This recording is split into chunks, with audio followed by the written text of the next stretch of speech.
This young man here is a greater leader than those tribalists you hear trying to gather people along ethnic lines. This is a greater leader than those tribalists. Mumesema tuungane bila mambo ya ukabila. Mumesema tusitishwe kama viongozi tufuata wa kabila. Ama tununue uoga. Yani ni mwana ataikikura kuwayani. Mimi niliwaambia nilipambana na Uhuru Kenyatta akiwa rais wa Kenya, nikiwa tu mbunge wa kawaida. Wewe usijaribu kufikiria ati unaweza nitisha sababu uko na cheo inakaribia rais hapo. Mimi hakuna mtu anaweza nitisha hii Kenya. Niliwaambia naogopa Mwenyezi Mungu peke yake, uji moto na umeme peke yake. Pasiwe na mtu anafikiria ati atanitisha mimi. Na kama wewe ni mkabila, usiniingize mimi kwa mambo ya ukabila.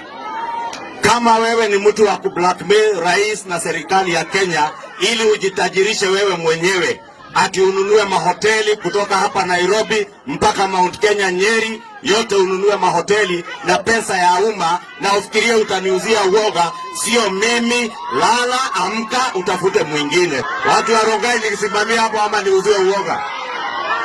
Nisimamie hapo, nisiuzie uoga. Na mtu asitusumbue ati tumeleta baba kwa serikali. Baba ni Mkenya kama Wakenya wengine. Watu wa Nyanza ni watu kama Wakenya wengine, si ndio? Ni kweli tulitafuta serikali tukiwa wachache, si ndio? Lakini serikali ikipatikana, serikali ni ya kuhudumia kila mtu, si ndio? So wale wanatuambia ati Kenya kuna shareholders, nataka niwaambie kutoka Rongai, Kenya ya shareholders imekoma na imeisha. Kenya ni ya Wakenya wote, na hakuna Mkenya atabaguliwa, uwe Mjaluo, uwe Mluya, uwe Mkisii, uwe Maasai, uwe Mkikuyu wa mulima ama ya Kikuyu mahali hakuna mulima ni hills, hatutabaguliwa. Ndio hito.